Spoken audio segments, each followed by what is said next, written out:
दिवस आहे. आजचे प्रवचनकार डॉक्टर स्वानंद मुंबईचे हजर झाले आहे. मी त्यांना विनंती करतो की त्यांनी महाराजांच्या प्रतिमेला पुष्पहार अर्पण करावं आणि आपलं भाषण. गोविंद हरि गोविंद गोकुलनंदन गोविंद गोविंद गिरि गोविंद श्री वेंकटेश गोविंद गोविंद हरि गोविंद गोकुलनंदन गोविंद गोविंद गिरि गोविंद. स्वानंद यांचं स्वागत देवस्थानी उपाध्यक्ष अविनाश कुलकर्णीकर यांच्याकडे झालं आहे.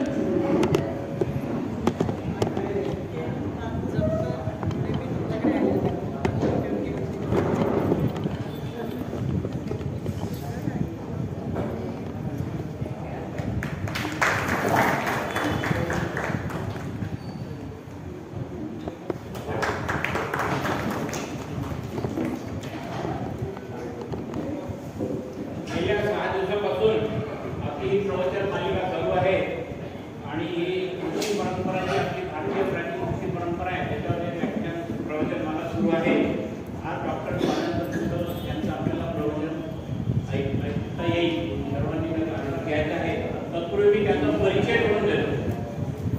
विद्यावाचस्पती डॉक्टर स्वानंद गजानन कुंड, लोकमान्य टिळक महाविद्यालय वडीचे संस्कृत विभाग प्रमुख, संत गाडगेबाबा अमरावती विद्यापीठ संस्कृत अभ्यासक्रम मंडळ कार्यकारी अध्यक्ष, प्रकाशित ग्रंथसंख्या 75, संपादित ग्रंथसंख्या 6, ई बुक 16, ग्रंथ मनीचे गुण या संपादित ग्रंथाला संत गाडगेबाबा अमरावती विद्यापीठाचा अभिनव उपक्रम पुरस्कार, विविध वृत्तपत्रातून आणि स्मरणिकांमधून 3000च्या वर लेख त्यांनी दिलेले आहेत. विविध धार्मिक सामाजिक शैक्षणिक संस्थांमधून 3000 वर प्रवचन व्याख्याने त्यांनी दिलेली आहेत. 21वी गणेशोपासना ग्रंथमालिकेची लिम्का बुक ऑफ रेकॉर्ड मध्ये नोंद आहे. श्री शंकर स्तोत्र रसावली लेख मालिकेची इंडिया बुक ऑफ रेकॉर्ड मध्ये नोंद आहे. संस्कृत साहित्याचे सुबोध मराठी रसग्रहण करून देणारे सर्वप्रथम आणि एकमेव YouTube चॅनल आहे. गिरवाड वाणीची इंटरनॅशनल बुक ऑफ रेकॉर्ड मध्ये नोंद. गिरवाड वाणी YouTube चॅनलवरील सर्वच निरूपण मालिकांना जगभरातून हजारो संस्कृत प्रेमींचा प्रतिसाद मिळालेला आहे. नीतिशतकावर आधारित 10 प्रमाणपत्र अभ्यासक्रमांना कवी कुलगुरू कालिदास संस्कृत विद्यापीठाची मूल्यवर्धित अभ्यासक्रम म्हणून मान्यता मिळालेली आहे. टिळक महाराष्ट्र विद्यापीठ पुणे द्वारा नीतिशतक पूर्वार्ध आणि नीतिशतक उत्तरार्ध अशा प्रत्येकी 2 श्रेयांकाच्या 2 अभ्यासक्रमांना मान्यता तथा अभ्यासक्रमात स्थान मिळालेलं आहे. विविध मान्यवर संस्थांचे 30 वर पुरस्कार त्यांना मिळालेले आहेत. मोरया जीवन गौरव पुरस्कार चिंचोड देवस्थान ट्रस्ट, उत्कृष्ट साहित्यिक पुरस्कार श्रीपाद सेवा मंडळ पुणे, गाणपत्य प्रचार प्रसार पुरस्कार रामादेव ट्रस्ट पुणे, ज्ञान प्रबोधन प्रवचनकार पुरस्कार खडके गणपती मंदिर मुंबई, राजरत्न पुरस्कार श्रीमंत भोसले राजघराणे नागपूर, जिजामाता विद्वत गौरव पुरस्कार छत्रपती प्रतिष्ठान नागपूर, ब्रह्मगौरव पुरस्कार श्री समर्थ ब्राह्मण मंडळ यवतमाळ, श्री समर्थ रामदास स्वामी पुरस्कार नगर वाचनालय सांगली, धर्मभूषण पुरस्कार अखिल म्हसोबा मंडळी ट्रस्ट पुणे, श्री राम जन्मभूमी तीर्थक्षेत्र न्यासाद्वारे श्री राम जन्मभूमी प्राण प्रतिष्ठा सोहळ्यात धर्माचार्य स्वरूपात आमंत्रण, अशी ही व्यक्ती आज आपल्या इथे प्रवचन करणार आहे. मी त्यांना विनंती करतो की त्यांनी आपल्या प्रवचनाला प्रारंभ करावा.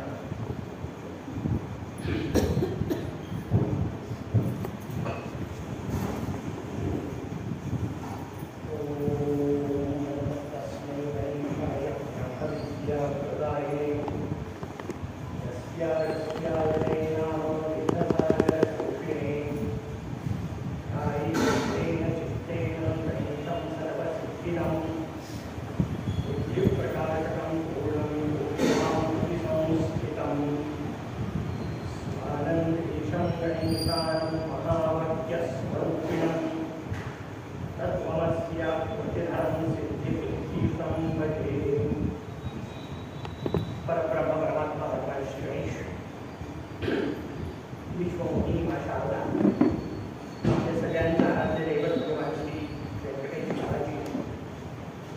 उपस्थित कीर्तन मातोश्री आणि माझ्या प्रिय यवतमाळ पुनश्च एकदा आपल्यासोबत इथं साधण्याची संधी आयोजकांनी दिली त्याबद्दल सर्वप्रथम कृतज्ञता व्यक्त करतो. यावेळेचा आणखी एक वेगळा आनंद असा आहे की विषय काय असावा या मालिकेचा असा जेव्हा विषय निघाला तेव्हा स्वाभाविक सहज डोक्यात आलं होतं की याच गावामधून आपण तब्बल 27 वर्ष होऊन गेली या गोष्टीला 27-28 वर्षापूर्वी पुत्र भारतीचे या नावाने एक पुस्तक प्रकाशित केलं जे माझं पहिलं पुस्तक होतं. आता परिचय करून देताना 75 सांगितले. त्यामुळे या पहिल्या पुस्तकाच्या आधाराने ही व्याख्यान मालिका साकारत आहे ही आणखी एक आनंदाची गोष्ट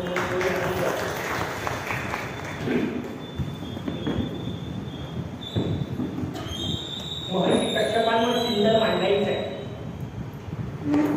आता सांगितलं त्या पद्धतीने मी गाणपत्य संप्रदायाचा उपासक आहे आणि मोरयाच्या संप्रदायाचा विषय जेव्हा निघतो आणि महर्षी कश्यपांचा विषय येतो तेव्हा आमच्यासाठी अत्यंत आदराचा विषय हा असतो की मोरयाच्या पहिल्या अवताराचा संबंध महर्षी कश्यपांशी.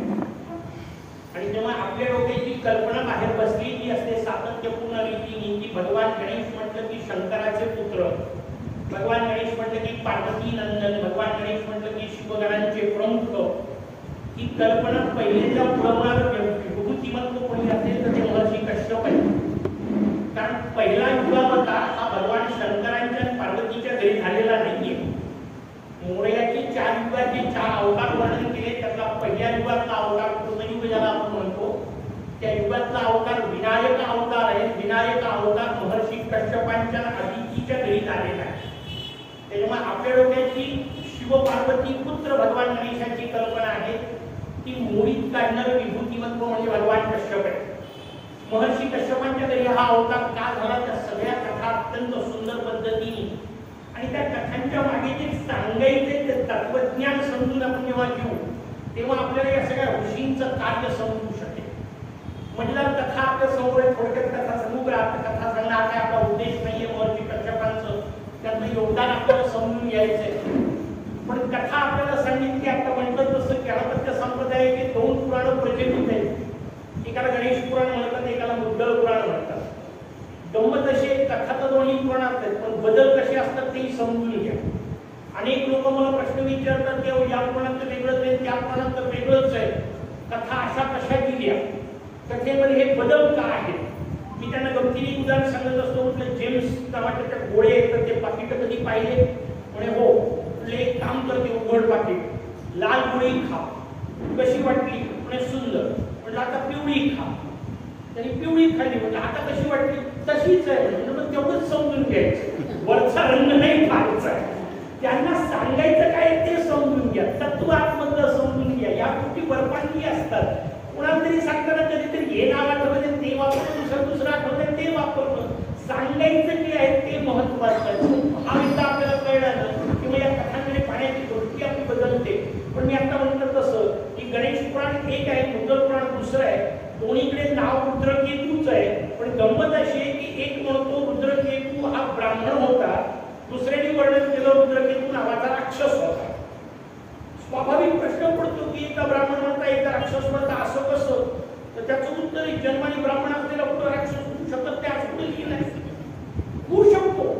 भारतीय संस्कृती आपल्याला तेच सांगते. लक्षात घ्या की तुमच्या नुसत्या जन्माला हा ही अर्थ नाहीये, त्याचं काही मूल्य आहे नाही असं नाही, त्याचे काही उपयोग आहेत त्याच्याबद्दलचा प्रश्न नाही. पण तुमची माझी संस्कृती आणि ज्या ऋषींचं वर्णन आपण करताना पाहतो आणि त्या आद्य कवी म्हणून आपण त्यांचं वर्णन करतो सगळ्यांना ऐकून ती कथा आपल्याला माहिती आहे की जोपर्यंत वाया दरोडेखोर होता तो बहिष्कृत होता, गावातून हाकललेला होता, कोणीही चांगलं म्हणत नव्हतं. वाल्या स्वतःच्या कृतीने वाल्मिकी होतात आणि मग महर्षी वाल्मिकी झाल्यानंतर बाकीचे सोडून द्या. ज्या रामनामाचं कौतुक केलं, ज्याच्यावर रामायण लिहिलं ते भगवान राम स्वतः पाया पडतात. आणि नुसते पाया पडतात नाही तर भगवान रामचंद्रांची पुढची पिढी घडवण्याचं अलौकिक दायित्व महर्षी वाल्मिकींना समर्पित केलं जातं. त्याच्यावर ना वशिष्ठ आक्षेप घेतात ना विश्वामित्र. ही सगळी भूमिका आपल्याला समजून घेतली पाहिजे. म्हणजे ऋषींकडे कोणत्या दृष्टीने पाहायचं ते आपल्याला त्या निमित्ताने कळेल की जन्माचं महत्व नाहीये तुमच्या कर्माचा विषय. आणि आता म्हटलं तसं एक जन्माने रावणही ब्राह्मण होता, कुठं फरक पडतो? पण तुमच्या माझ्या संस्कृतीचं हेच वैशिष्ट्य लक्षात घ्या की तो केवळ जन्माने आपला होता म्हणून त्याच्या नावाचा जयघोष करणारा नंतर कोणी झाला नाही, हे भारतीय संस्कृतीचं वैशिष्ट्य आहे. तो नालायक होता, तो कोणत्याही याच्यातला असेल, तो नालायकच होता हे स्पष्टपणे सांगण्याची तुमच्या माझ्या संस्कृतीची जी भूमिका आहे, ती भूमिका समजून घेतली पाहिजे. फार कठीण आहे आजच्या काळात. हे अत्यंत वाईट असलं तरी आपल्या जातीचं आहे म्हणून चालतो. हे ज्या काळात येऊन पोहोचलं त्या काळात हे समजून घेणं अत्यंत कठीण आहे, पण अत्यंत आवश्यक आहे. पुराणे या गोष्टींनी समजून घ्यायचे. रुद्रकेतू नावाचा माणूस आहे, त्याला राक्षस का म्हटलं त्याचं उत्तर फार पुढे आहे. त्या रुद्रकेतूची पत्नी, दोघांनाही संतती नाही. हे बहुसंख्य पुराणात बहुसंख्य महापुरुषांच्या बाबतीत असतं. संतती सुरुवातीला नसणे हे एक लक्षण आहे. अर्थात त्याचा अर्थ उशीर झाले ते महापुरुषच होतात असाही अर्थ काढू नका, किंवा लवकर झालेले होत नाही असाही अर्थ काढू नका. पण सगळीकडे आपल्याला ही समानता पाहायला मिळते. यालाही कित्येक काळ संतती नाही, आणि मग संतती नसली ती संतती व्हावी यासाठी तपश्चर्या केली जाते, आणि त्या तपश्चर्येने जी संतती होते ती अद्वितीय होते हे त्यांना अधोरेखित करायचं आहे. आणि म्हणून तपश्चर्येचा विषय झाला. तपश्चर्या केली. तपश्चर्या राक्षस सुद्धा करत होते. हे मला म्हणलं व्यवस्थित समजून घ्या. ते राक्षस असून तप करत होते. हा त्यातला अंतिम विषय. ते राक्षस असून त्यांना तप करावं वाटत होतं. तपापर्यंत पंचायत नव्हती. सगळ्या पुराणातले सगळे राक्षस तुम्ही पहा, सगळ्यांनी प्रचंड तपश्चर्या केली आहे. अत्यंत भयानक स्वरूपात आपण वर्णन वाचताना दम लागेल अशा प्रकारच्या तपश्चर्या एकेका राक्षसांनी केल्या. मला एखादी प्रश्न विचारला, नाही अशी करतातही येते का? म्हणजे नाही करता येत. म्हणून का सांगितली? म्हटलं त्यांना जे फळं मिळाले तसे फळं पाहिजे असतील तर अशी तपश्चर्या करावी लागते. एवढं समजून घेतात. रोज अर्धा तास अभ्यास केला पास होऊन जा. मेरिट यायचं असेल तर रात्र खपावं लागतं. हा जो भाव आहे तो समजून घ्या. आणि मग तशी प्रचंड तपश्चर्या केली. तपश्चर्येनंतर एक सोडून 2 लेकरं झाले. त्यांनी जे नावं ठेवले ते इतके भयानक आहे की त्याला राक्षस का म्हणतं ते कळेल. मोठ्या पुराचं नाव ठेवलं देवांतक आणि छोट्या पुराचं नाव ठेवलं नरांतक. आता मला सांगा, ज्याला आपल्या पुराची हे नावं वाटतात, म्हणजे निदान नावं ठेवताना तर आपण चांगले ठेवतो ना. तुमच्या माझ्याकडे स्वाभाविक कल्पना असते की नाव ठेवताना छत्रपतींचं ठेवावं, नाही झाला हरकत नाही, निदान वाईट पैशात जाणार नाही, ही भूमिका असते. लहान मुलांची नावं ठेवताना रामचंद्रांचं, भगवान श्रीकृष्णांचं नाव ठेवताना भूमिका असते. त्याला हाक मारायच्या निमित्ताने का होईना भगवंताचं नाव तोंडात येतो. आणि तसं जरी आलं तरी माणूस मुक्त होतो. हे आपल्याला भागवताने आढळल्याच्या कथात सांगितलं. त्या कथेमध्ये आपल्याला तो उल्लेख येतो. त्याला अर्थात गमत विषय निघाला म्हणून 1 मिनिट विषयांतर करून सांगतो. असं नाव केवळ ठेवलं आणि वेळेवर ते येईल असं होत नाही. म्हणजे अशीच कथा गणपत्य संप्रदायातली आहे की एका प्रवचनात आमच्या गुरु महाराजांनी सांगितली. आणि गुरु महाराजांनी सांगितल्यानंतर गुरु महाराजांच्या प्रवचनात बसलेला एक जण त्यांनी घरी जाऊन आपले 40 पोरांचे नाव ऍक्च्युअली करून बदलवले. शेवटी पोराचं नाव घेतलं की भगवान भेटतो. मोठ्याचं नाव गजानन, दुसऱ्याचं नाव लंबोदर, तिसऱ्याचं नाव विनायक, चौथ्याचं नाव हेरंब, जे काय नावं ठेवले ते ठेवले. आणि शेवटी व्यापारी माणूस, सुरत मधला विषय, व्यापाराचा विषय घेऊन पोहोचला. 40 पोरांचे नाव बदलवले. आणि शेवटी परिस्थिती अशी फार मरायची वेळ आली. दुकानदार होता, जोरात ओरडला, गजानन, म्हणे बाबा इथंच आहे. म्हणे विनायक, म्हणे मी इथंच आहे. तिसऱ्याचं नाव घेतलं, इथंच आहे. हेरंब, म्हणे मी इथंच आहे. म्हाताऱ्यांनी शेवटचं वाक्य वापरलं, म्हणे गाढवांनो चौघ इथंच आहे, तर दुकानावर कोण आहे? आणि मी आला. नाव नुसते ठेवून उपयोग नाही, ते नाव घेण्याची जिभेला सवय लावावी लागेल. आणि इतकी सवय लावावी लागेल की मी प्रवचनात सांगत असतो, आपण एखाद्याच्या घरी गेलो, दार वाजवलं की आतला माणूस ठरलेला प्रश्न विचारतो, कोण आहे? आणि आपण एक अद्वितीय उत्तर देतो, मी आहे. मी आहे म्हणजे तुझा अमिताभ बच्चन आहे, तुझा अवलंबून त्याने कसं समजून घ्यायचं कोण आहे? पण याला ठाम खात्री मी आहे म्हणजे काय गमत आहे का? तो दररोज सांगतो मी आहे. पण लक्षात घ्या, त्या नुसत्या मी आहे वर सुद्धा तुम्ही दार उघडाल केव्हा? त्याचं उत्तर आहे जेव्हा तो आवाज ओळखीचा असेल. तो आवाज ओळखीचा असला तर त्यांनी भलेही सांगितलं नाही तरी तुम्ही दार उघडाल. एक गोष्ट व्यवस्थित लक्षात ठेवा, आपल्याला हेच काम करायचंय. इतकं नामस्मरण की आपल्या उपास्य देवतेला आपला आवाज ओळखीचा झाला पाहिजे. आणि जेव्हा मी स्पंद लोकात जाईल, मी आहे असं म्हणत तो मोर्या दार उघडायला आला पाहिजे. ही रचना समजून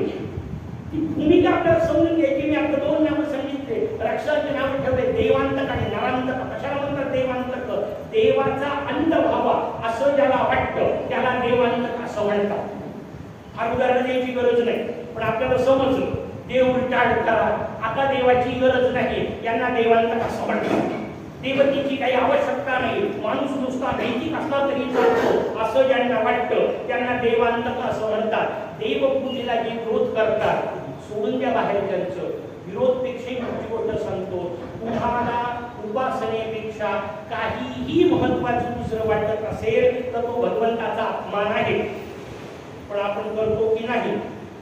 आजूबाजूला बिलकुल पाहायचं नाही, कोणाला टोपण मारायचे नाही, त्यांच्याकरता आजूबाजूला सांगत नाही.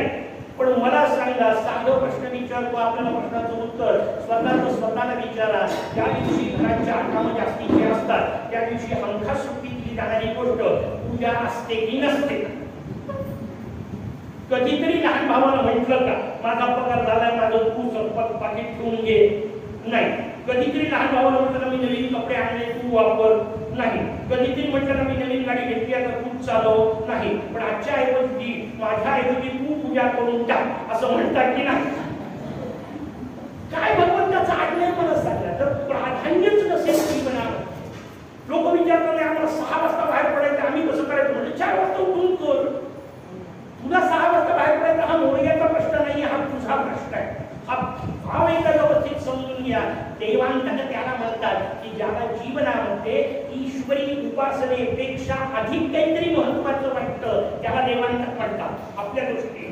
आणि दुसरा हिशोब सांगितला नरांतक. नर शब्दात अर्थ आहे माणूस. नर कशावरून ओळखायचा? त्याच्या मागे वा लागला नसेल तर. काही लोकांना वावा करता करता मागे वा लागण्याची वेळ येते. ते वा नरच असतील तर त्याचा हिशोब नाहीये. नरत्व असलं पाहिजे. मनुष्य म्हणून आम्ही जन्माला आलो आणि भगवंताची अपूर्व कृपा आहे. लक्षात घ्या, 83,99,999 प्रयोगानंतर तुम्हाला त्यांनी माणूस केलाय म्हणून त्याला 84 लक्ष म्हणतात. आपल्या आधी इतके प्रयोग झाले, त्याच्यानंतर आपण जन्माला आलो. लक्षात घ्या, त्या 83,99,999 ला जमणार नाही असं काहीतरी करायकरता आपल्याला पाठवलंय. आणि ते काय आहे? त्याचं उत्तर आहे उपासना, त्याचं उत्तर आहे साधना, त्याचं उत्तर आहे अनुष्ठान, त्याचं उत्तर आहे तपश्चर्या, की जगातल्या कुठल्याही प्राण्याला जमत नाही. म्हणून मी गमतीने प्रवचनात सांगताना सांगत असतो की लक्षात ठेवा, जगातली कुठलीही म्हैस एकाही ग्रंथाचं पारायण करत नाही. जगातलं कुठलंही गाढव एकाही मंत्राची उपासना करत नाही. पलटून घ्यायचं वाक्य. जगातली कुठलीही म्हैस एकाही ग्रंथाचं पारायण करत नाही. जी करत नाही तिच्या पाणी काही फरक नाही. गावाच्या बाबतीसाठी कधीही कळचन करतात. लक्षात घ्या, तुमच्या माझ्या जीवनात वेगळे पण काही असलं पाहिजे, उपासना असली पाहिजे, अनुष्ठान असलं पाहिजे. त्याच्यासाठी ही मानवी देहाची भगवंतांनी दिलेली देणगी आहे. ती जर नाकारत असाल तर त्याला नरांतक असं म्हणतात. हजारो वर्षापूर्वी कोण झाले ते नाही सांगायचे, आपल्याला लावून घ्यायचंय. कारण कथा कायम आपल्याला लावायची असते. कथा सांगितली कोणी करता असो, त्याच्यात नावं कोणत्याही ऋषींचे असो, कोणत्याही राष्ट्रांचे असो, कोणत्याही बाकीच्या तत्वांचे असो, कथा माझ्यासाठी आहे आणि म्हणून तर आपल्याला सांगत नाही. कथांची रचना ही अन्योक्तिक प्रकाराची असते. आणि अन्योक्तीबद्दल बोलताना मी म्हटलं 2-3 गोष्ट सांगत असतो. वर्गामध्ये मी अन्योक्ती शिकवतो. रासभान योक्ती नावाची अन्योक्ती येते. रासभ म्हणजे गाढव, गाढवाला उद्देशून सुभाषित केले. वर्गात शिकवायला सुरुवात केली की मी गमत करत असतो. म्हटलं मुलांना ही काय आहे? मुलं म्हणाले रासभान योक्ती. म्हटलं कोणाला उद्देशून सुभाषित केलं? मुलं म्हणाले गाढवाला उद्देशून. म्हटलं काय गाढवाला सुभाषित कळतं का? मुलं म्हणाले नाही. म्हटलं तुम्हाला कळलं का? आता हो म्हणलं गाढवाला सुभाषित कळत नाही, त्याचा अर्थच तो आहे. त्याला सुभाषित कळत नाही, त्यालाच तर गाढव म्हणतो. भाव आपल्याला कळला पाहिजे. आणि मग त्या पद्धतीची रचना जशी असते की गाढवाला उद्देशून आहे पण गाढवासारखं वागणाऱ्याला आहे. तसं नरांतक हा हजारो वर्षापूर्वी झालेला किंवा देवांतक हा लक्षावधी वर्षापूर्वी झालेला एक राक्षस नाही सांगायचा आहे, एक प्रवृत्ती सांगायची. देवांतक आणि नरांतक झाले. दोघांनी अद्वितीय तपश्चर्या केली. मगाशी म्हटलं तसं सगळे राक्षस तपश्चर्या करतात. जोपर्यंत तप करतात तोपर्यंत काही पंचायत नाही, सगळे चांगले, सगळे जन्माला येतात, सगळ्यांचे उपनयन संस्कार होतात, राक्षस असूनही संस्कार होतात, त्यानंतर ते तपश्चर्येला जातात, प्रचंड तपश्चर्या करतात, त्यानंतर देवता प्रसन्न होते, गडबड तिथून पुढे होते. प्रसन्न झालेला भगवान ठरलेलं वर सांगतो, वर मागलं काय पाहिजे तो, आणि सगळ्या राक्षसांचा ठरलेला वर पहिला असतो, मला मृत्यू नसावा. कुठलेही कोणाचा कोणी राक्षस निवडा, त्यांनी पहिल्यांदा मागितलेलं वरदान हे ठरलेलं आहे आणि देवतांनी सांगितलेलं उत्तर हे ठरलेलं आहे, असं देता येत नाही. कारण आम्हालाच मृत्यू आहे, तुला अमरत्व कुठून देणार? मग फार तर काय, कसा पाहिजे ते माग. मृत्यू तर राहणार, कसा मृत्यू पाहिजे ते तू मागू शकतो. आणि मग नाना प्रकारचे वरदानाचा विषय आला आणि आपण याच्यावर पूर्वी कदाचित बोललो इथे, पण सगळ्यात मोठा प्रयत्न कोणी केला त्याचं उत्तर हिरण्यकश्यप. त्याच्या इतका प्रयत्न आजपर्यंत कोणी केला नाही. काय लंबी चौकी याची आहे, घरात नको, बाहेर नको, रस्त्यावर नको, खाली नको, वर नको, दिवसा नको, रात्री नको, ओल्यानी नको, वाढलेली नको, अडचणी नको, पश्चिमी नको, सगळे वरदान. आणि सगळ्या वरदानाचा विचार करून भगवान प्रकट झाले. काय अद्भुत रचना आहे, लक्षात घ्या. दिवसा नको, रात्री नको, त्याला संध्याकाळी मारला. खाली नको, वर नको, त्याला मांडीवर घेऊन मारला. अस्त्राणी नको, शस्त्राणी नको, त्याला नखांनी फाडला. दिवसा नको, रात्री नको, संध्याकाळचा विषय, सगळ्या प्रकारचे, कोणी पशु नको, मनुष्य नको, नर आणि पशु एकत्र स्वरूप आलं. कशा करता असं वर्णन वर्णन केलं, वर्णन व्यवस्थित समजून घ्या.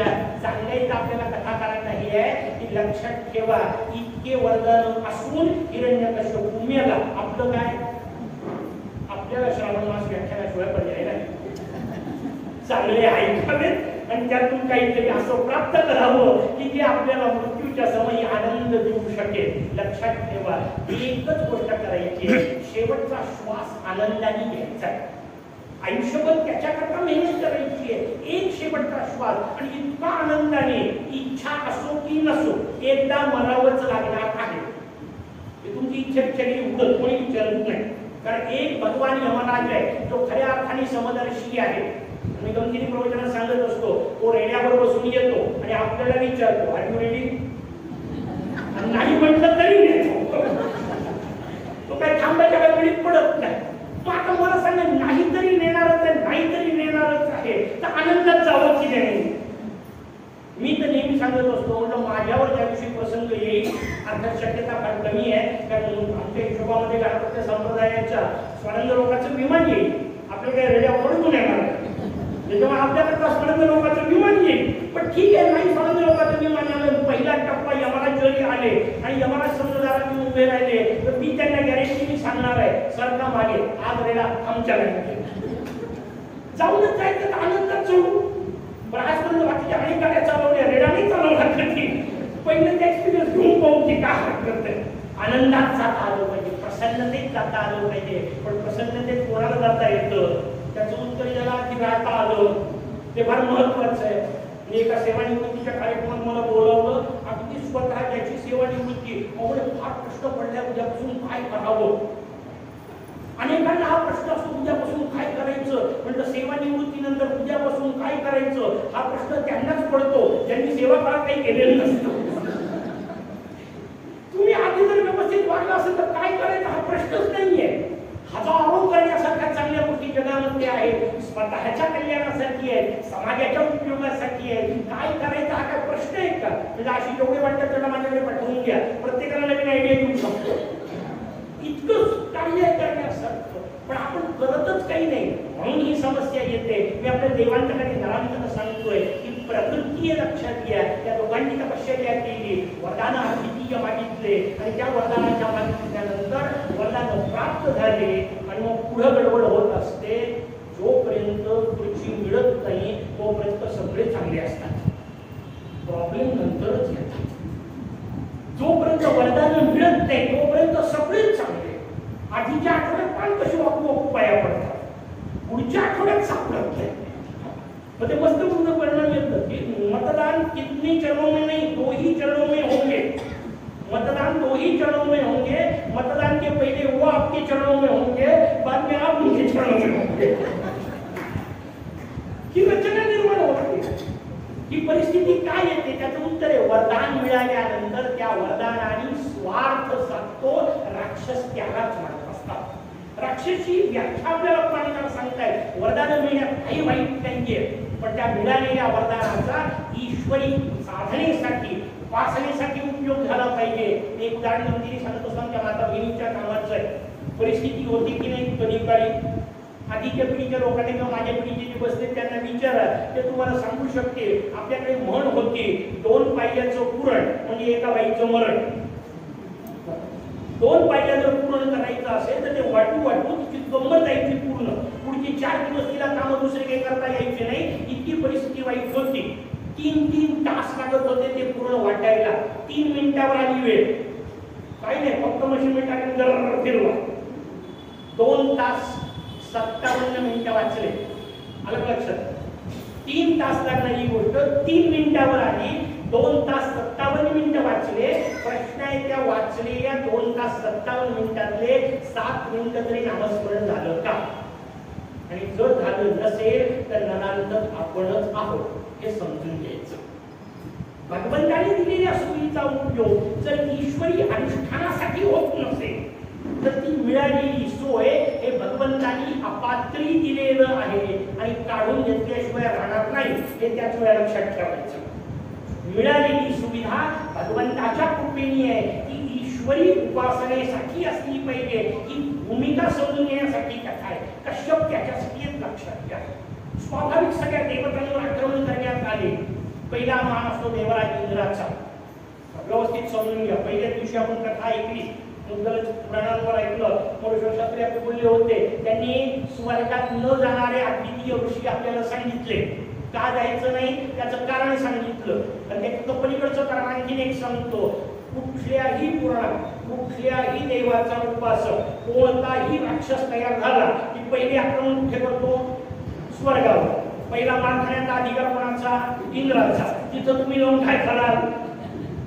आता जर तुम्हाला सांगितलं की जगात कुठं फिरायला जायचंय, तुम्ही म्हणाल की मी तुम्हाला तिकीट काढून देतो, तुम्हाला कारण खात्री आहे इथं बसलेले किंवा आजूबाजूचे फिरत असलेले कोणीही चुकून बांगलादेशचं नाव नाही येणार ना. कुठेही जगात फिरत जातील, युगांडात जातील वेळ फिरतं, पण बांगलादेशचं नाव घेऊ शकत नाही. कारण तिथं स्वतःच माथा खायची वेळ आहे. तिथं तुम्ही जाऊन काय करणार आहात? त्यामुळे इंद्राच्या भानगडीत पडू नका, स्वर्गात जायच्या भानगडीत पडू नका.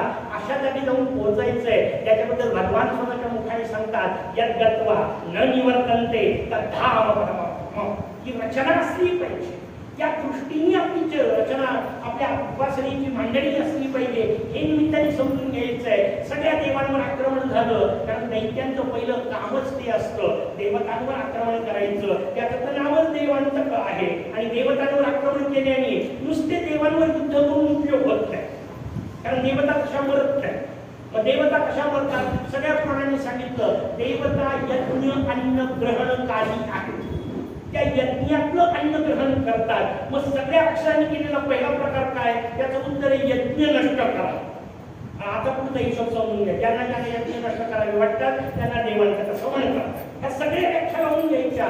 यज्ञ नष्ट करण्यात आले, देवतांची पंचायत झाली. स्वाभाविक सगळ्यात मोठं दुःख कोणाला झालं असेल तर ते देवी आदितीला झालं, कारण तिची पूर्ण उपाशी राहतात. देवमाता आहे ती. देवमाता आदितीला दुःख झालं. दुःख झाल्यानंतर दूर कोण करणार? पतीशिवाय मार्ग नाही. आणि म्हणून देवी आदिती महर्षी कश्यपांकडे येऊन पोहोचते.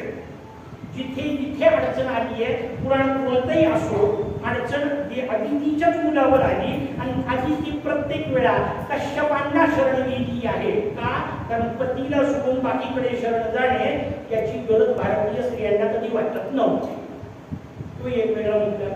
थोडं सोडून द्या, वेगळा विषय सांगायचं वाटला की आपल्या पतीला शरण जायचं. महर्षी कश्यपांना शरण गेली आहे. महर्षी कश्यपांनी दिलेलं उत्तर फार सुंदर आहे. कुठल्याही समस्येतून दूर व्हायचं असेल तर ईश्वरी उपासनेशिवाय पर्याय काय?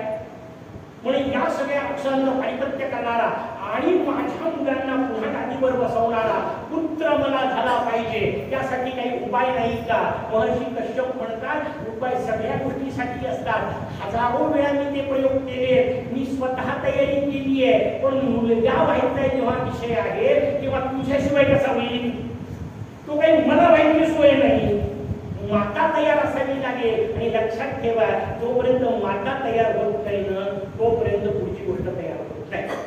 महर्षी कश्यप देवी आदिती तिला समजावून सांगतायत की जोपर्यंत समोर भारतीय संस्कृतीला, सनातन परंपरेला, भारतीय विचारांना चालवण्याची संतती निर्माण व्हावी हे आईला वाटणार नाही, तोपर्यंत बापाच्या परंपरेचा काही उपयोग नाही. कारण महर्षी कश्यप आपल्याला हेच सांगतायत, त्यांच्या एकाच पत्नीला फक्त देवता जन्माला आली आहे. बाकी 13 पत्नींचं वर्णन आहे, काहीतरी 19 आहे, काहीतरी 27 आहे, वेगवेगळ्या पत्नींचं वर्णन आहे. आणि गंमत अशी आहे की ज्या कश्यपांच्या पोटी एका पत्नीला अदितीच्या पोटी आदित्य म्हणजे देवता निर्माण झाल्या, त्याच महर्षी कश्यपांच्या दिती नावाच्या पत्नीच्या पोटी सगळे दैत्य जन्माला आले. मग दैत्य त्यांचेच पुत्र आहेत, दितीचे दैत्य आहेत. अदितीचे जसे देव आहेत तसे दितीचे दैत्य आहेत. क्रतूचे संतती सगळी पक्षी पद्धतीने आली, नाग पद्धतीने आली. विनितेची संतती पक्षी पद्धतीने आली. 13 संततीचं वर्णन आहे, 13 प्रकारच्या संततीचं. आणि या 13ही प्रकारच्या संतती 13 पत्नींपासून झाल्या असं वर्णन आहे. वाक्याचा अर्थ माता भगिनींनो व्यवस्थित लक्षात घ्या. बाप जरी एक असला, आई बदलली की संतती बदलते. आणि त्याचंच उदाहरण आपल्याला रावणाचे कथेत पाहता येतं. कारण त्याच विश्रवांचे चिरंजीव कुबेर पण आहेत, ते दोघं सावत्र भाऊच आहेत. तर त्याच कुबेराची लंका याच रावणाने पळवली. का? कारण आई बदलली. आई एकसी होती, ती राक्षसी वृत्तीची होती, म्हणून संतती राक्षसी झालेली आहे. जसं अदिती असली तर आदित्य जन्माला येतात, पण दिती असली तर दैत्य होतात. हेच आपल्याला कश्यपांच्या कथेतून व्यवस्थित समजून घ्यायचं आहे. कश्यप म्हणतात संतती निश्चित होऊ शकते, पण ती मातेच्या हातात आहे. आणि जोपर्यंत, आणि लक्षात ठेवा माता भगिनींनो, सगळ्यात मोठं करिअर तेच आहे. मी माता भगिनींनी करिअर जरूर करावं, मी त्याच्या चुकूनही विरोधात नाही. पण मी प्रवचनात नेहमी सांगत असतो ना, आपल्यालाही सांगतो, शिवबाला घडवण्यापेक्षा जिजाबाईचं मोठं करिअर असतं. शिवबा घडवणे हेच सगळ्यात मोठं करिअर आहे. हा भाव आपल्याला समजून घेतला पाहिजे. मुलांवर संस्कार करणे हे आज मातेचं कार्य आहे. म्हणून जोपर्यंत मातेच्या डोक्यात कल्पना येणार नाही तोपर्यंत पिता काही करू शकणार नाही. पण मातेच्या डोक्यातली प्रत्येक कल्पना पतीने पूर्ण करायची नसते. म्हणून जसं हे वर्णन आपल्या समोर आहे, मुद्दाम सगळ्या पुराणाच्या कथा एकत्र करून आपल्या समोर सांगतो. दितीही एकदा मागे लागली होती, मलाही संतती पाहिजे. पण कशी पाहिजे? कारण जेव्हा अमृत मंथनाची कथा झाली, अमृत मंथनामध्ये देवाने दैत्यांनी एकत्र प्रयत्न केले, अमृत प्राप्त झालं. प्राप्त झालेलं अमृत भगवंतांनी मोहिनी रूपामध्ये देवतांना वाटून टाकलं. दैत्यांना अमृत मिळालं नाही. त्यावेळी दिती सुद्धा अत्यंत क्रोधित झाली. आणि त्या क्रोधित झालेल्या दितीने भगवान कश्यपांना येऊन प्रार्थना केली की या इंद्राने हा सगळा घोळ केलेला आहे, हा इंद्र मारणारा पोरगा मला झाला पाहिजे. तिचेही मागणी. पण तिने मागितलं कोणाला? कश्यपांना.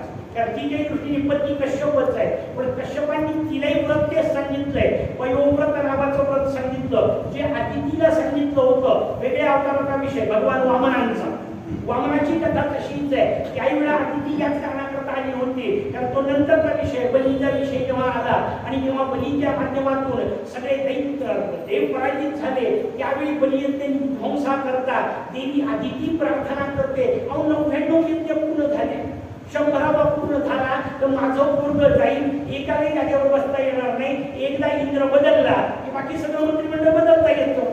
मुख्यमंत्री फक्त आपला पाहिजे की नाही, हा हिशोब असतो. इंद्र बदलला की सगळं पूर्ण जाणार. त्यावेळेला त्यांनी अदितीने विचारलं, अदितीलाही पयोव्रत सांगितलं. पण गंमतला कशी म्हणणार आहे, कश्यप कसे समजून घ्यायचे आपल्याला. अदितीला व्रत सांगितलं 12 दिवसाचं. 12 दिवस तू तपश्चर्या कर, 13व्या दिवशी तुला फळ प्राप्त होईल. दितीही मागायला आली होती. दितीने विनंती केली होती, मला इंद्र मारणारा पुत्र असावा. उद्देशला किती फरक आहे.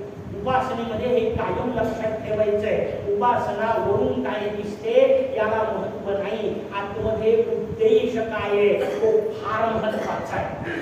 वरती मांडवात गणपती बसवला म्हणजे मागे चालणाऱ्या सगळ्या गोष्टीचं समर्थन होत नसते. हे समजून घ्या व्यवस्थित. मंदिर आहे याच्यातून बाकीच्या वाईट जर गोष्टी घडत असतील तर ते मंदिर आहे म्हणून समर्थनीय नाहीये. ही भारतीय संस्कृतीची स्पष्ट भूमिका आहे. त्यांनी कुठेही असं म्हणून समर्थन नाही केलं की नाही आम्ही जे करतो ते सगळं बरोबर आहे, बिलकुल नाही. जे अयोग्य आहे ते अयोग्यच आहे. आणि हे म्हणता येईल यालाच तर धर्म म्हणतात. हे स्पष्टपणे सांगता येईल यालाच तर धर्म म्हणतात. रचना ती आहे, तिची प्रश्न विचारती आहे, पण तिची मागणी कशाची आहे, तर माझ्या मुलाला दादी मिळाली एवढ्या पुरतं असतं तरी चाललं असतं. देवांच्या राजाची दादी नष्ट व्हावी. भाव समजून घ्या. ही रचना आपल्या समोर आली. यांनी आधी तिलाही पयोव्रतच सांगितलं, पण गंमत अशी मजेदार आहे की तिने प्रश्न विचारला पौषामध्ये आणि तिला सांगितलं हे व्रत मार्गशीर्षात सुरू केलं पाहिजे. व्रत 1 वर्षाचं, पण 1 वर्षाचं व्रत सुद्धा सांगताना पौषात विचारलं तर तिला सांगितलं मार्गशीर्षात सुरू केलं पाहिजे. म्हणजे 11 महिने असं ठरलं. याला महर्षी कश्यप म्हणतात. वाईट विचार जो आहे तो जमेल तितका टाळायचा असतो आणि चांगला विचार आत्ता ताबडतोब करायचा असतो, उद्यापासून नाही. हे ज्यांना समजतं महर्षी कश्यप त्यांना म्हणतात. हे कश्यपाची रचना आपल्याला समजून घ्यायची आहे. चांगला विचार आत्ता, काय खात्री आहे उद्याची, कोणी गॅरंटी दिली. महाभारतामध्ये प्रसंग भगवान धर्मराजांकडे एक माणूस आला, काहीतरी मागायचं होतं, त्याने जोरात मागितलं आणि धर्मराजांनी सांगितलं ठीक आहे आता सगळं संपलाय, आता सगळा कार्यभार, एक काम करून उद्या ये. आणि एक मोठी घंटा लागली होती बाहेर सोडणार. जर समजा कोणाला काही राजाच्या कानावर पोहोचवायचं असेल तर घंटा वाजवायची म्हणून राजापर्यंत सूचना जाईल यासाठी. खाली जाऊन पाहिलं धर्मराजाचं पलटले नुसते पण चुरा घंटा वाजते. पण आश्चर्य वाटलं कोण घंटा वाजवत आहे. पाहिलं तर भीमसेन घंटा वाजवतात आणि या याचा चोरा वाजवतायत. ते सगळ्या गावाला ऐकून गेलं. सगळे लोक आले म्हणजे भीमाने घंटा वाजवायचं कारण काय, याच्यावर कोणती समस्या आली, याच्यावरही बाकीच्यांना यायच्या, याच्यावर समस्या कोणती आली, हा का वाजवतोय. म्हणजे समस्येकरता नाही, सगळ्यांना कळाई करता वाजवत आहे. म्हणजे काय, म्हणजे महाराज धर्मराज आमचे ज्येष्ठ बंधू इतके श्रेष्ठ झालेले आहे की त्यांना आपल्या मृत्यूची खात्री आहे. त्यामुळे मी काय केलं असं, त्यामुळे तुम्हीच तर सांगितलं उद्या ये, म्हणजे उद्यापर्यंत तुम्ही राहणार याच्यावर तुमची खात्री आहे की नाही. धर्मराजांनी तिथल्या तिथे न्यायनिवाडा केला असं वर्णन आहे. का, कारण उद्या काही खात्रीपणाची आहे. भगवंताचं नाव घेताना उद्या राहील याची खात्री नाही, या हिशोबात घ्यायचं. आणि वाईट काम करायचं असेल तर आहे भरपूर वर्ष आपल्याजवळ हा हिशोब करत करायचं. पण आपण संतांचे या पद्धतीचे वचन सुद्धा उद्या तिथे करून टाकतो. म्हणजे संतांनी फार सुंदर सांगितलं, कल करे सो आज करे सो अब, पल में प्रणय हो जाएगा, फिर करेगा कब. आमचे विद्यार्थी महाविद्यालयात त्याचं उलट करतात.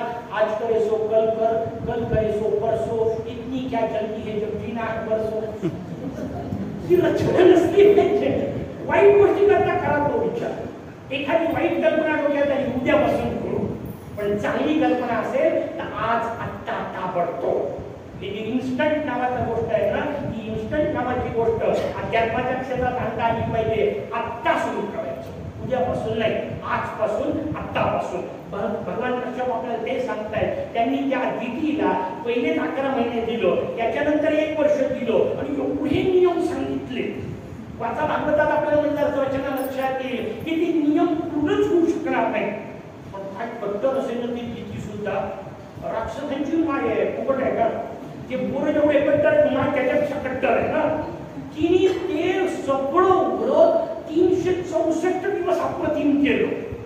शेवटचा दिवस किती भयानक परिस्थिती. पण गंमत अशी की अशा तपाला ती बसली की नारदांनी जाऊन रिपोर्टिंग केलं स्वर्गात. देवराज इंद्राला तुला माहिती आहे का म्हणे तुझी आई तपाला बसली आहे. म्हणे काय हरकत आहे, बस तिथं बसली. अरे म्हणे तुझी म्हणजे आधी ती नाही, ती तपाला बसली. इंद्र टाऊ काढला. ती तपाला बसली काय चांगली गोष्ट नाही. म्हणजे कशा करता, म्हणजे काही नाही तुला मारणारा पोरगा व्हावा याच्यासाठी तपाला बसली. देवराज इंद्राने तिथं काय पर्यायी व्यवस्था केली माहित नाही. देवराज इंद्र ताबडतोब कश्यपांच्या आश्रमात आदितीच्या समोर हात जोडून उभा. स्वाभाविक आदिती विचारलं तू का आला. पण काही नाही तू मला मारणारा पोरगा तयार करण्याचा संकल्प केलेला आहे. निदान तुझी सेवा करावी, 1 वर्ष तेवढंच माझ्या हातात आहे, तेवढी सेवा करू. ती एवढी अद्भुत आहे की म्हणते बस तू समोर राहिला की माझा संकल्प पक्का आहे. याला मानायचं तुझ्याकडे पाहून मला संकल्प कळत तरी राहील. 364 दिवस तिने व्रतात एकही चूक दिली नाही. 365व्या दिवशी भोजन झालं, बस आता आज संध्याकाळपर्यंतचा विषय, उद्या भगवान प्रसन्न होणार, वर मिळणार. दुपारी गुडघ्यामध्ये मान ठेवून झोपली असं वर्णन आहे. 2 दोष झाले. एक तर गुडघ्यात मान ठेवून झोपायचं नसतं, हा पहिला दोष, आणि दुपारी व्रतात झोपली हा दुसरा दोष. आता आम्ही समजा दुपारी झोपलो तर गेले का सगळे व्रत वाया, त्याचं उत्तर नाही. एकदम एवढे घाबरून जाऊ नका. त्याला काही मिळवायचे नियम त्याच्यासाठी असतात. सकाळ उपासना जेव्हा करायची तेव्हा ती कटेकोरच झाली पाहिजे. आणि कायम तसंही लक्षात ठेवा, उपासनेत मला वाटते याला काही अर्थ नाही. हा फालतूचा शब्द काढून टाका. आम्हाला आपलं जसं जमलं तसं करतो. भोळा भाव पागल शब्द आहे. असा कुठलाही शब्द शास्त्रात नसतो. भोळा भाव नाही. जसं सांगितलंय तसंच, जेव्हा सांगितलंय तेव्हा. मला सकाळी 5 वाजता उठणं जमत नाही, म्हणून सकाळी 5 वाजताचा पृथ्वी जन्म मी 12 वाजता करतो असं नाही सांगणार. 5 वाजता म्हणजे 5 वाजताचा. सूर्योदयाला तुमचा गुलाब धैर्यात गेला पाहिजे. हा हिशोब जो आहे त्या स्थळाला महत्व असतं, काळाला महत्व असतं, तिथीला महत्व असतं. ते ज्याला पाळता येत नाही त्याचे नियम सफल होत नाही. मग अत्यंत सुंदर रीती समर्थ आपल्याला सांगतात, यथा सांगते कर्म काही घडेना, घडे कर्म ते पुण्य गाठी पडेना.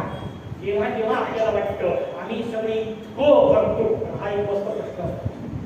आम्ही सगळे इतकं करतो तरी असं का?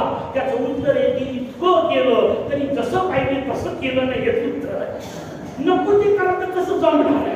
आणि वाटते ते करतात. न बोललेलंच बरं. त्याच्यावर सांगत होतो ते एकदा त्याच्यावर बोलायचा. इतके वेगवेगळे प्रवचन काढायचं, असे सगळे किस्से गोळाच करत राहतो. आपल्या पिताशी माणूस मस्त सांगायचे. ते म्हणाले खाली उभे होते, वरती गॅलरीत उभे होते, खाली एक महिला आली, समोर एक मंदिर होतं शंकराचं. श्रावण निघाल्यानंतर त्याचं नाव घेऊन येतो. शंकराच्या मंदिराच्या समोर बाई आली, इकडे तिकडं पाहिलं आणि तिने असं बोट फिरवलं. हे गॅलरीतून खाली उतरले. म्हणजे थांब, काय केलं? हा काय प्रकार होता? मी पंचोपचार पूजा पाहिली, अष्टोपचार पाहिली, षोडशोपचार पाहिली, 108 पाहिली, 1000 असते असं ऐकलंय. कुठल्याच पूजेमध्ये हा उपचार नाही. हे काय केलं? आता याचा एकत्रित रचना आमची पिताश्री त्याच्यामुळे गेटअपला सापडता. महाराजांकडे पाहिल्यानंतर कसं खोटं बोलायचं. बाई ओरसाळली आणि ओरसाळून म्हणाली महाराज कोणाला सांगू नका म्हणे, पण काय झालं उत्पत्ती विसरली.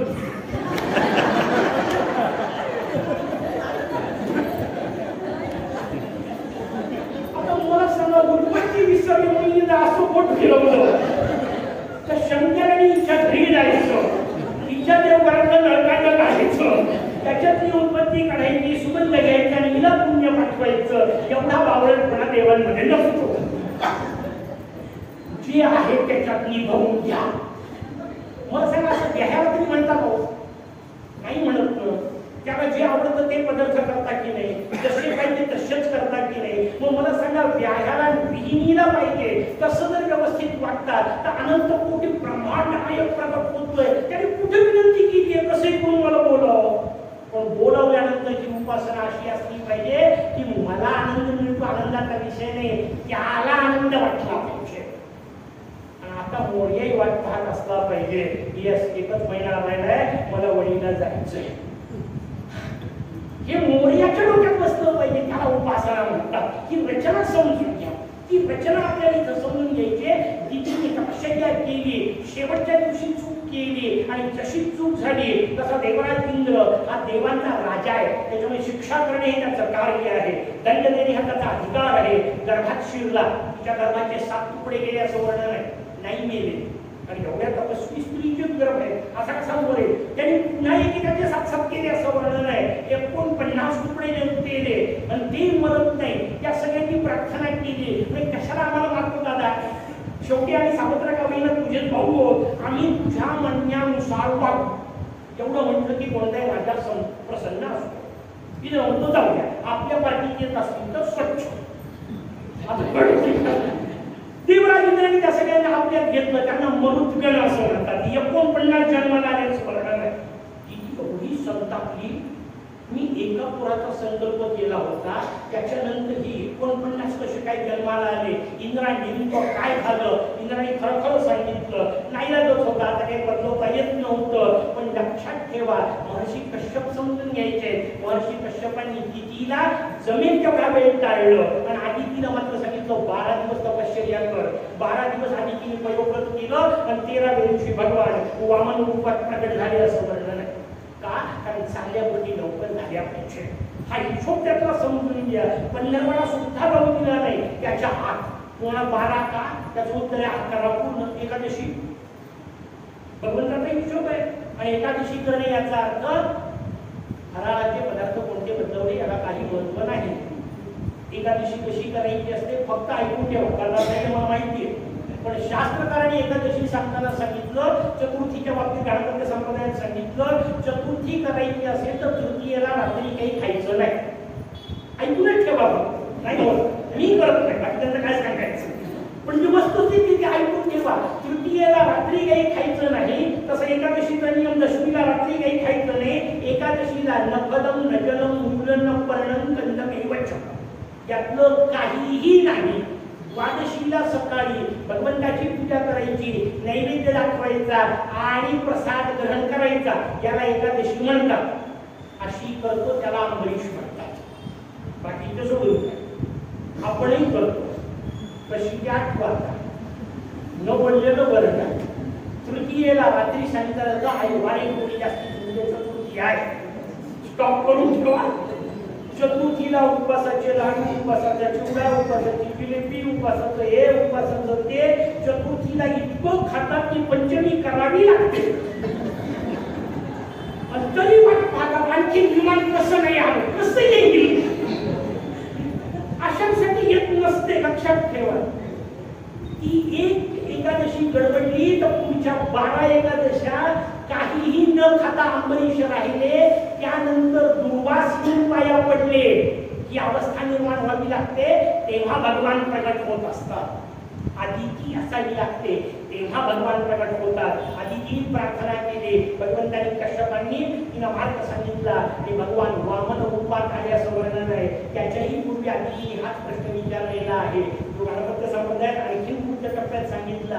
आदिती म्हणते सगळे देव माझ्या पोटी आले.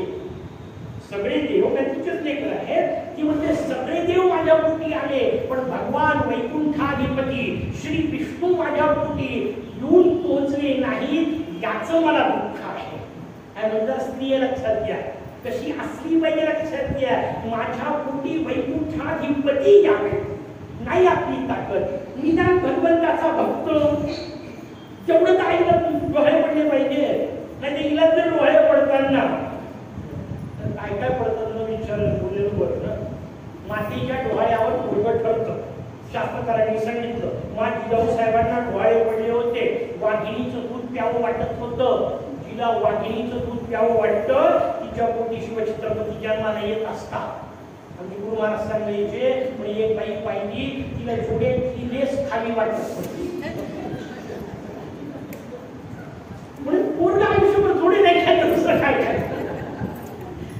मातीचे जर डोळे असे असतील तर पुराचं होणार काय दुसरं. हा हिशोब समजून घ्या त्यातला.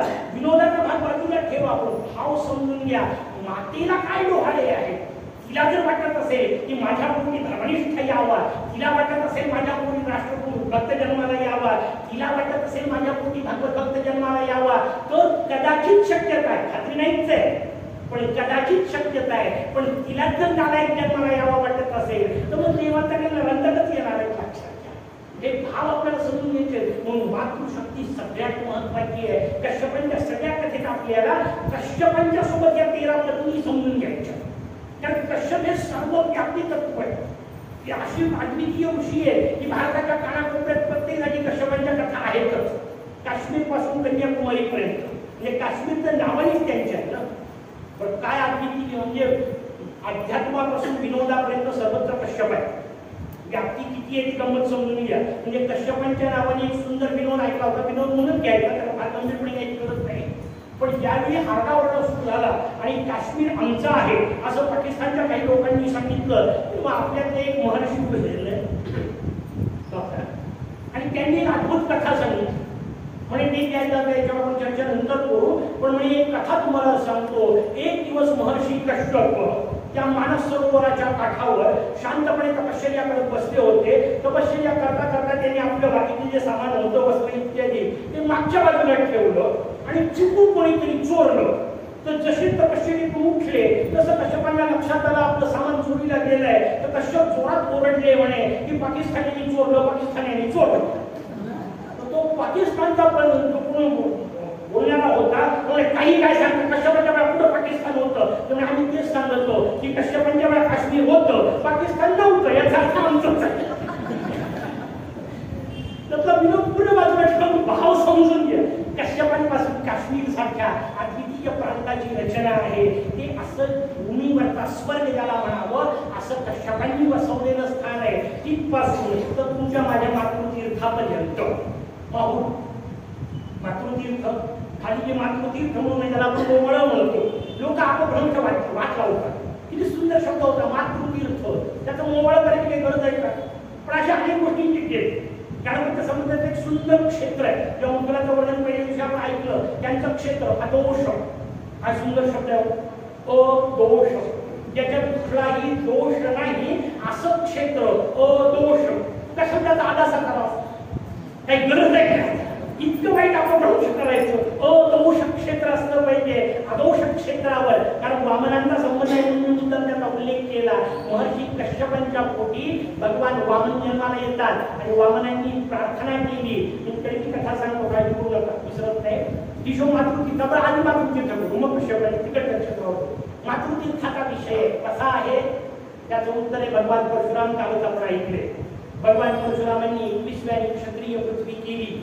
पण या वाक्याचा अर्थ चुकूनही घेऊ नका की त्याला युद्धाची भूमी होती. कारण त्या 21च्या आधी केलेले युद्ध नाही, त्या 21च्या नंतर केलेले युद्ध नाही. मधलं जे आहे ते प्रतिक्रिया आहे. परशुरामांचे युद्ध ही परशुरामांची क्रिया नाही, त्यांच्या आश्रमावर झालेल्या भीषण आक्रमणाची ती प्रतिक्रिया आहे. हे आपल्याला व्यवस्थित समजून घेतलं पाहिजे. म्हणून जिंकलेलं एकही राज्य परशुराम स्वतः बसलेले नाहीत. जिंकलेल्या राज्यावर जिथले योग्य संतती होती त्यांना बसवलं आणि त्यांचं कोणीच उरलं नाही. त्यांचं काय करायचं हा प्रश्न निर्माण झाला. त्यांचे कोणी उरलंच नाही. सगळ्यांना मारलेलं नाही. परशुराम सांगा माझं भली काम नाही विषय निघाला म्हणून. कारण त्यानंतर महाराज दिलीप जिवंत होते, महाराज रघु जिवंत होते, महाराज अजय जिवंत होते, महाराज दशरथ जिवंत होते. त्या घराण्यात भगवान रामचंद्र जन्माला आले. हे सगळे क्षत्रिय होते. दिसले ते कापले नाहीये. जे योग्य होते ते सोडलेले आहे. म्हणून रामचंद्र नंतर आले आणि नुसते आले नाही. भगवान परशुरामांनी आपलं धनुष्य त्यांच्या हाती दिलं. साहित्य संमेलन वगैरे पाहतात नाही. पहिल्या अध्यक्षांनी दुसऱ्या अध्यक्षांच्या हातात सूत्र सुखुद करायचे असतात. मागच्या वर्षीपर्यंत काम मी केलं, आता इथून पुढे तू कर. भगवान परशुराम सांगतात आतले मी संपवले, बाहेरच्या का तू सांभाळ. आणि म्हणून भगवान रामचंद्रांनी सुद्धा आयुष्यात 3 राज्य जिंकले, पण एकही राज्य अयोध्येला अटॅच केलेलं नाही. व्यवस्थित समजून घ्या. भगवान रामचंद्र किष्किंधा जिंकतात, सुग्रीवालाच बसवतात, वालीला मागायच्या आधी बसवतात. सगळ्या कथा व्यवस्थित समजून घेतल्या पाहिजे. त्यानंतर त्यांनी रावणाचं राज्य जिंकलं. रावणाच्या राज्यात पाय ठेवायच्या आधी विभीषणाला राज्याभिषेक केला होता. 3रं राज्य जिंकलं होतं पाताळाचं राज्य. इथं उरलाच नाही कोणी म्हणून हनुमंताचे पुत्र मकर ध्वज बसवले. एकही राज्य घेतलं नाही. मी रामायणात जेव्हा बोलतो त्या पंक्तीने सांगत असतो, बसल्या बसल्या आजच्या काळाचा विचार करा. एकच मिनिट विषयांतर करून विचार करा.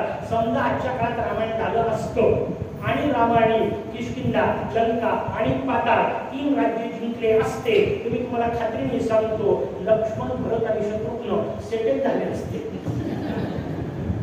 झाले असते की नसते? सरकार कोणाचे? पार्टीत एक आपला.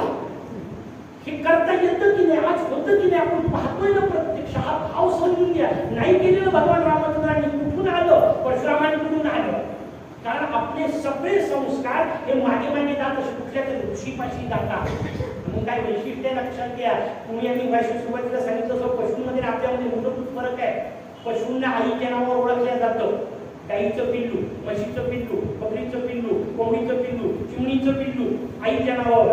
तुम्ही आम्ही एकमेकाला वडिलांच्या नावावर ओळखतो. आणि मी माझ्या वडिलांचं नाव अभिमानाने सांगतो, कारण ते माझ्या मातेच्या पातिव्रत्याचं प्रतीक असतं. ते त्यांच्या वडिलांचं सांगत होते, ते त्यांच्या वडिलांचं सांगत होते, आणि मागे कुठपर्यंत जातो, कुठल्या तरी ऋषीपर्यंत. त्याला आपल्याकडे गोत्र म्हणण्याची पद्धत आहे. तुम्ही आम्ही कुठल्या तरी ऋषीच्या परंपरेच्या. महर्षी कश्यपांचा विचार मी आपल्या समोर सांगतोय. कश्यपांचा विचार इथून पोहोचला जेव्हा भगवान परशुराम परत आले, मातृतीर्थावर यज्ञ केला. ते कुंड नाहीये नुसतं, म्हणजे ते तीर्थ नाहीये नुसतं, ते यज्ञ कुंड आहे खरं. तिथं भगवान परशुरामांनी यज्ञ केला.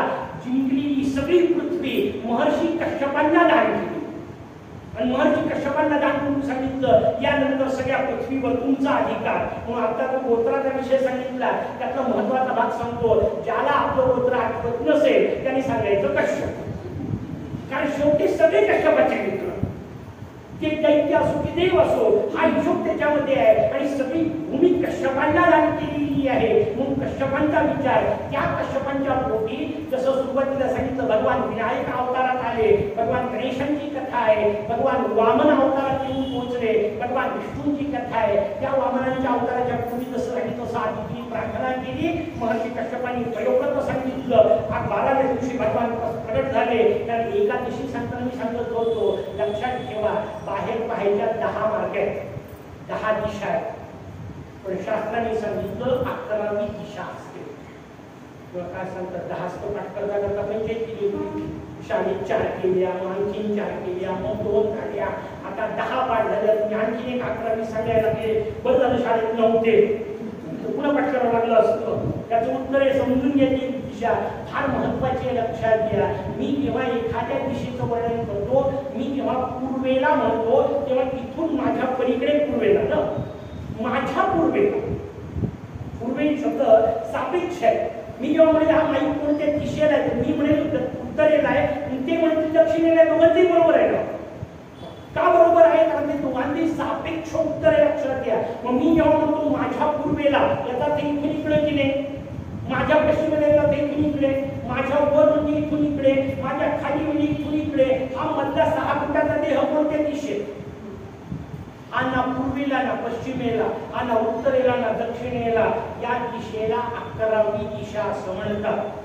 ही आतली 11वी दिशा कळणे याला एकादशी म्हणतात. काही संबंध नाही.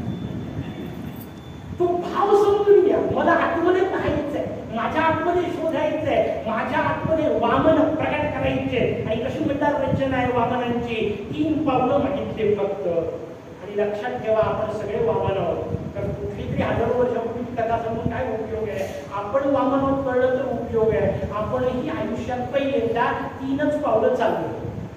पहिलं टाकलं, दुसरं टाकलं, तिसरं टाकलं, पण चौथं नाही टाकता येईल. जगातल्या प्रत्येक माणसाला पहिल्यांदा चालायला शिकला जेव्हा 3च पावलं टाकता आले, पण त्या टेकलेल्या 3 पावलाची ती क्षमता होती की संपूर्ण विश्व गिलंकृत करू शकत होतं. भगवंतांनी 3 पावलं जमीन मागितली. सगळी पुढची कथा तुम्हाला माहिती आहे, पण त्या पूर्वीचं वर्णन मी आता सांगितलं तसं आदोषा क्षेत्रातलं आहे. कारण भगवान कश्यपांना म्हणतात, भगवान वामन कश्यपांना विनंती करतात की अहो इतक्या अद्वितीय कार्याकरता प्रगट झालोय, ठीक आहे, आपण भगवंताची उपासना करून मला प्रगट केलंय, अवतार रूपात आलोय. ही भारत भूमी आहे, इथं अवतार रूपात आलेल्या भगवंताला सुद्धा तपश्चर्या करावी लागते, गुरुच्या चरणी जावंच लागतं. राम स्वरूपात आले तरी वैशिष्ट्यांकडे जावं लागतं, आणि पूर्ण ब्रह्म स्वरूपात कृष्ण स्वरूपात आले तरी सांदीपणींकडे जावं लागतं. कारण उपासना, साधना, अनुष्ठान, गुरुकृपा याला पर्याय नाहीये, भगवंताला नाहीये, आपलं काही होऊन बसले. मग त्या हिशोबात वामनांनी प्रार्थना केली की मला भव्य दिव्य कार्य करायचंय, काहीतरी उपासना सांगा. त्यांना भगवान वक्रतुंडांची उपासना सांगितली. आणि भव्य दिव्य काम करायचं असेल ना तर समोर आदर्श भव्य दिव्य लागतो. त्याच्यामुळे जगातली सगळ्यात मोठी मूर्ती मांडलेली आपल्याला आदोषला पाहायला मिळते. मोरयाची सगळ्यात मोठी मूर्ती 18 फूट उंचीची, 11 फूट उंचीची मूर्ती आहे. फेकलेलं फूट डोक्यावर टाकलं, एवढी अद्वितीय मूर्ती. काय एवढी मोठी मूर्ती, त्याचं उत्तर एक काम विश्व व्यापाचं करायचंय. त्याच्यामुळे कार्य जेवढं मोठं तेवढं आराध्य मोठं असलं पाहिजे. लहान उद्दिष्ट असलं तर लहानच कार्य सफल होणार आहे. ही भूमिका सांगितली भगवान वामनांनी. तिथे तपश्चर्या केली, दोष झाले आणि आणि मग बलीचं नियंत्रण केलं. हे दोन नियंत्रण व्यवस्थित समजून घ्या. एक दक्षयज्ञ विध्वंस झालाय, भगवान शंकरांनी केलाय. एक बलियज्ञ विध्वंस झालाय, भगवान विष्णूंनी केलाय. गंमत अशी आहे की दक्ष महाशैव होता, बली महावैष्णव होता. त्यांचे उपास्य देव त्यांचे यज्ञ नष्ट करतात का? कारण त्याच्या मागचा उद्देश चांगला नव्हता. दक्षाचा यज्ञ नष्ट केला कारण त्याच्या मागचा उद्देश शिव अपमान करण्याचा होता. बलीचा यज्ञ नष्ट केला कारण देवता राज्य नष्ट करण्याचा विषय होता. वेगळ्या अर्थाने देवांतक समजून घ्यायचं आहे म्हणून बलीचा यज्ञ नष्ट केला. त्या बलीच्या यज्ञाच्या नष्टतेसाठी आणि अशा पद्धतीच्या देवांतक नरांतक प्रवृत्तीला नष्ट करण्यासाठी जे आधारभूत होतात त्यांना महर्षी कश्यप म्हणतात. त्या कश्यपाचं वंदन करून थांबू. जय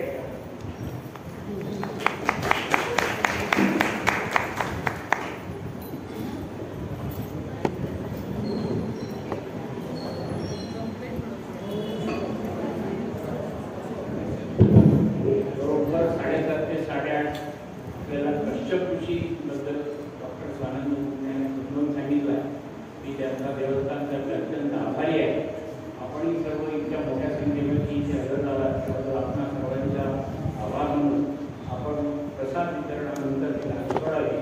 उद्याचं जे प्रवचन आहे ते आहे महर्षी याज्ञवल्क्य, प्राध्यापक मंजिरी गंजीवाले त्यांचं प्रवचन आहे. आपण सर्वांनी 7:30 पूर्वी ते स्थान करण्याचा जोडी करण्याला विनंती. गोविंद हरि गोविंद